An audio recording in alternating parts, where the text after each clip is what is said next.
there's a crisis in our society. This crisis pertains to men. In order to understand this crisis, we have to go through Genesis. And what is the role in man in Genesis when God created Adam? So Adam was meant to be the one to name the animals. So he had a specific purpose, a task that he had a way to see that it was done. And then God said, it's not good for man to be alone. So have another specific aspect of man that is talked about. No, it's not good for man to be alone. Then God created a helpmate. So we have these three areas that we like to talk about and see it how it is affecting these three areas of our faith, marriage, and dancing. Okay. At our churches right now, most that are involved in it are going to be the female. If there's going to be few men that are actually participating, they're going to be either the teachers or a person that is debating into apologetics. He's more the one in the mental part, because again, men like to debate, have this particular area of learning and having know that I master this, which just goes into the idea of having men to do finishing a task, which gets to the idea of discomfort. Men like to work. They want to be put into work to do something. Because naming the animals put me to work. So they go into church, have something learned or cut and teach, and have it something done, and so they can see it that it's been finished and done. So they like discomfort in it. But so what is the problem? Well, the men, when they go to church, if they're not really well trained within their faith, or really taught, I'm saying trained because of dancing, but taught of what the faith is all about, they start to focus on, okay, I'm coming into church, I need to learn things, but they come in and they feel lonely. What do I mean by lonely? They feel that if I go to church, it doesn't really matter if I go or I don't go. Like, I don't feel that I'm important here. It doesn't feel like I'm needed in there. So loneliness as in the aspect like I don't feel needed in there. It doesn't really matter if I go or do not go. Because again, they're learning, being trained. Men usually, come into in that aspect, even if they have some knowledge about the faith, they still haven't realized that it's more about me and God, because they're coming from the world and realizing like, okay, I need somebody in there, which goes into the accountability. So men feel that since they don't have somebody to connect with, they feel lonely. They don't feel the accountability with somebody, because they want that. Men, we want community. We want to have somebody to be there with us, on our side, and to also challenge us, because we like challenge. We like this discomfort. We want to get things done, and we don't get that from the church. It's only until we realize and we get more into our faith that we get those with God, accountability with God. But in the beginning, it's really hard. So that's the problem with why men are not attending churches. One of the reasons, obviously, there are multiple ways and reasons that the men are not participating. Now, what does that got to do with marriage? We got the same way. Loneliness. There's no person that we can go to that we don't have that example. Usually, it comes from families that we don't have a great example. But even if we did have a good example, we don't have somebody on our side that can challenge us or be on our side to tell us, hey, I'm working through this, but it's not working out on the aspect, like, for example, let's say I want to come up with one idea of a particular trip you want to do, but um, maybe I'm not convincing, or am I not supposed to be convincing? So, having somebody there we can bounce ideas and like, hey, that trip is not really important, and maybe you should take a take in consideration the points that your wife is saying. Somebody that can listen to us, being on our side, but also challenge us. So that loneliness of not having a person that help us.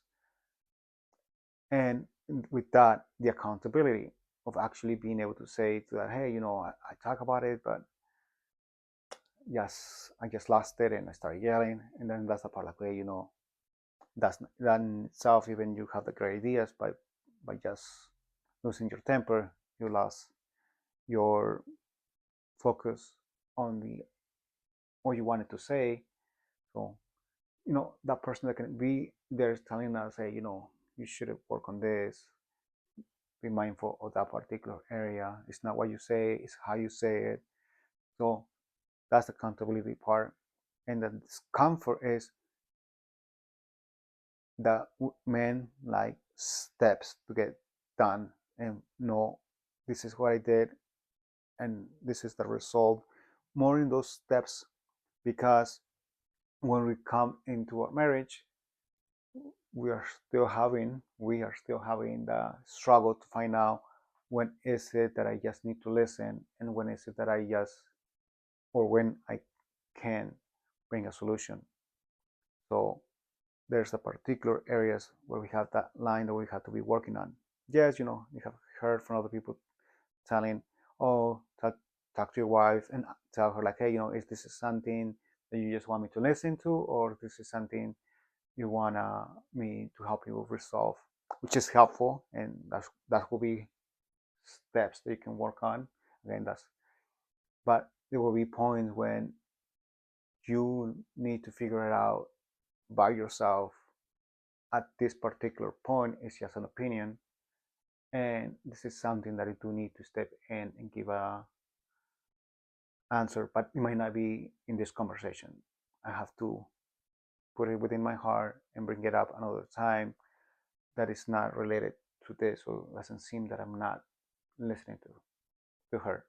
Again, this is the discomfort part of knowing what steps to do, and hopefully I'm going to try to make videos that can help you with those, how to express and how to observe. Now, dancing, obviously, this is what I use the aspect of metaphor, because it becomes easier to visualize it and actually put it for you to understand it. Let's say you're learning how to dance.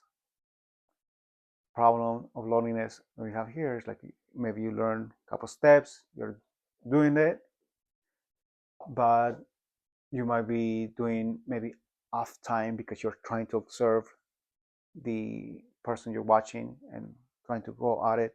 You're not noticing your off time. If there's nobody out there looking at you, you're not going to realize it that you're doing that, because you're focusing on one particular area. You may be learning the step, but not paying attention that you're off time or off beat. Somebody that can be there can notice that. So that aspect of loneliness. And the idea of accountability is related with that. It can be there to tell you, hey, no, you are off again. You are focusing on the steps, you're trying to do the counting, and you get off because now you're learning the next step, or you're learning something within your hand, your posture, and then you forgot the timing, or you got the timing but the steps are wrong. So the accountability person, and the discomfort is they can be able to tell you specific steps. Okay, you're going to be working, just focus, forget about the posture right now for a little bit, so you can get the beat, because the beat is the most important. Get into it. You got the beat, okay, work on the posture. Got the posture, okay, you got it good. Now work on the steps. So there's that area that you can work with. Hopefully, if you have a professional that can be able to teach you the steps, that will be great. But if not, even somebody that can actually look at the video that you're watching and look at you at the same time, and they can be able to notice, oh, you are off on time, or your posture looks different from the other person. And you can watch my videos on posture on it. And then the specific dance, if you're going to be doing salsa, watch the video for salsa. They can be watching the video as you're doing it, and then can actually help you do specific areas that you need to work on. So hopefully it makes sense of what I'm trying to tell you on this. The crisis that is going on is because, again, we're trying to do this by ourselves, our faith, but we are a church, a visible church. So we need each other to be there, to be accountable for one another, to be, if somebody's missing, like, hey, didn't see you last time. So that's the aspect of accountability. Hey, if there's anything wrong with that, anything I can help you. And then the discomfort, the church needs to be able to tell them or invite them, hey, you have a specific talent, we would like to use it. So they can see, like, hey, it's not just this other person that can fulfill this. Like, I have a talent, I want to bring it. It can only be done by me. So they can feel that discomfort of having, hey, I missed that. I don't know, it can be a lesson. And in my case, I'm teaching dancing. I missed that class, and I feel the accountability within my students that I'm trying to teach. And the loneliness gets away because now I have other people to interact with. So that also can be brought into marriage. Another couple that you're teaching or helping each other, this particular accountability areas that you're going to be working out, and the discomfort specific things that you want to get done. And hopefully you can continue watching my videos so I can help you with the steps you need to work on within marriage. And if you have any more questions, please put it down so I can try to answer. This is a little more complicated topic, so hopefully brought up some ideas to you that you can write it down and send it to me so I can try to explain it a little bit better. Well, until next time, thank you for watching.